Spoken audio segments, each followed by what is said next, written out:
Assalamualaikum warahmatullahi wabarakatuh. Saya Mia Nurlika dari kelas Ekonomi Syariah I dengan NIM 401190278. Di sini saya akan memenuhi tugas mata kuliah Perekonomian Internasional, yaitu resum materi pertemuan 1 sampai pertemuan 4. Langsung saja, yang pertama ada perdagangan internasional. Perdagangan internasional adalah kegiatan transaksi dagang antara satu negara dengan negara lain, baik mengenai barang ataupun jasa-jasa, dan dilakukan melewati batas daerah suatu negara. Lalu ada teori perdagangan internasional, ada merkantilisme, ada keunggulan mutlak atau absolute advantage. Keunggulan mutlak ini yaitu orang yang mengemukakan teori ini adalah Adam Smith.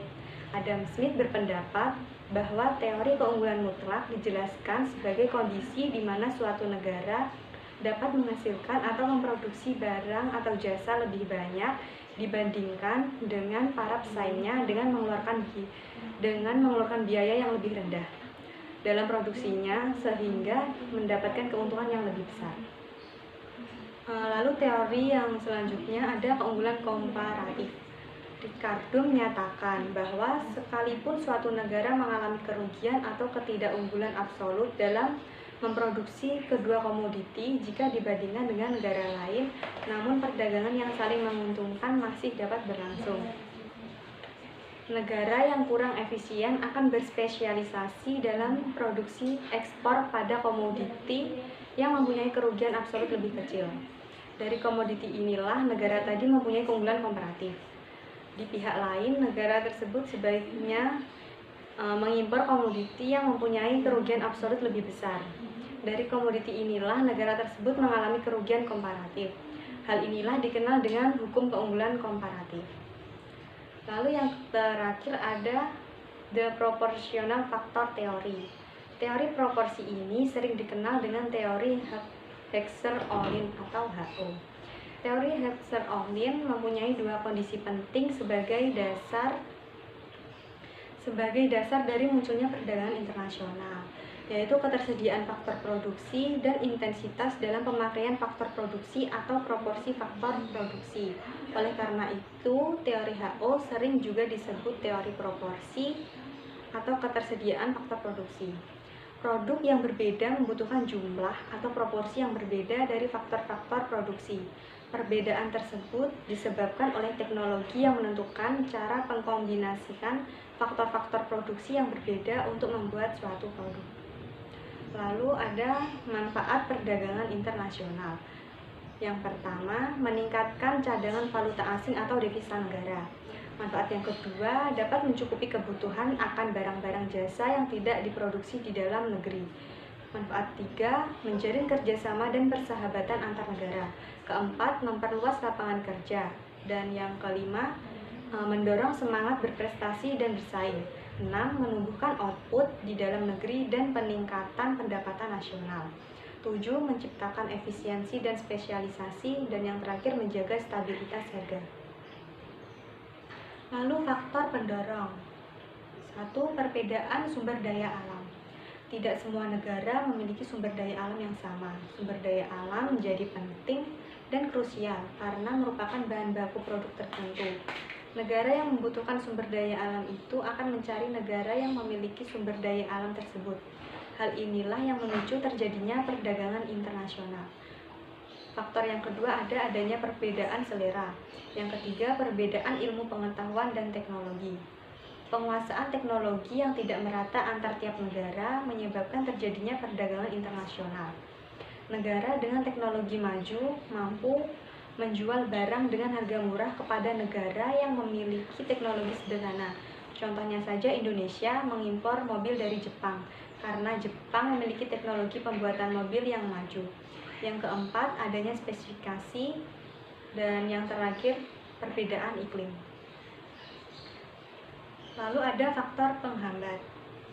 Yang pertama, tidak amannya suatu negara. Adanya konflik besar di suatu negara. Dalam hal ini, konflik merujuk pada situasi politik dalam negeri seperti kerusuhan etnis, peperangan, kudeta, dan sebagainya. Resiko keamanan yang tidak terjamin berpengaruh terhadap proses transaksi jual-beli. Yang kedua, pembayaran antar negara sulit dan risikonya besar. Yang ketiga, tidak stabilnya kurs mata uang asing. Yang keempat, perbedaan mata uang antar negara. Seringkali negara pengekspor hanya ingin produknya dibayar menggunakan mata uang negaranya. Misalnya Indonesia mengekspor produk kelapa dan turunannya ke Belanda. Maka Indonesia hanya ingin produknya dibayar dalam rupiah.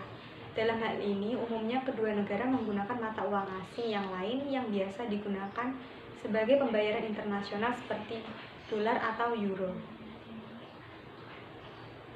Lalu yang kelima, kebijakan ekonomi internasional yang dilakukan oleh pemerintah.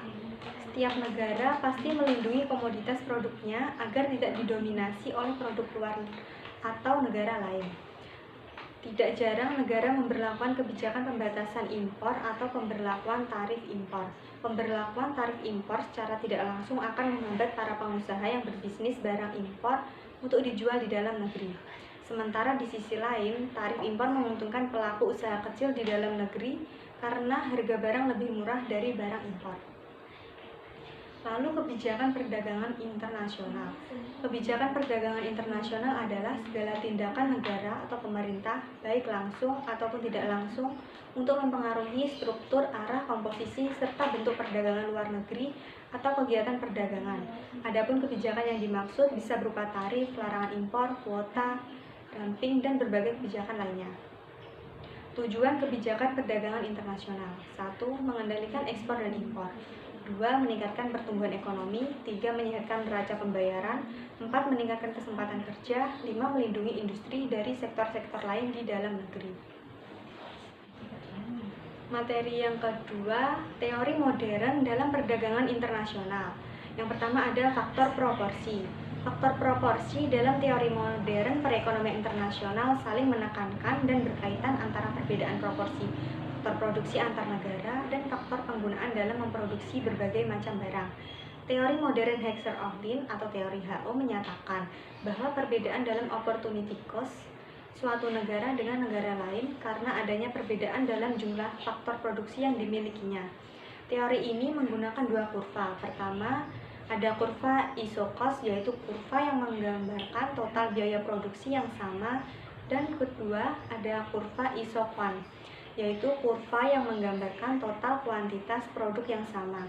Menurut teori ekonomi mikro, kurva iso-cost akan bersinggungan dengan kurva iso-quan pada suatu titik optimal.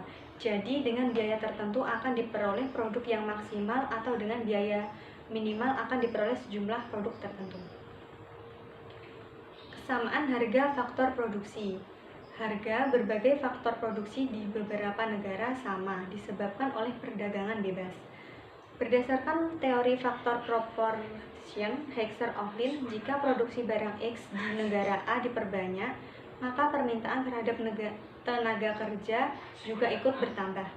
Begitu juga sebaliknya, jika produksi barang Y di negara A diperbanyak, maka permintaan terhadap kapital atau mesin juga ikut berkurang.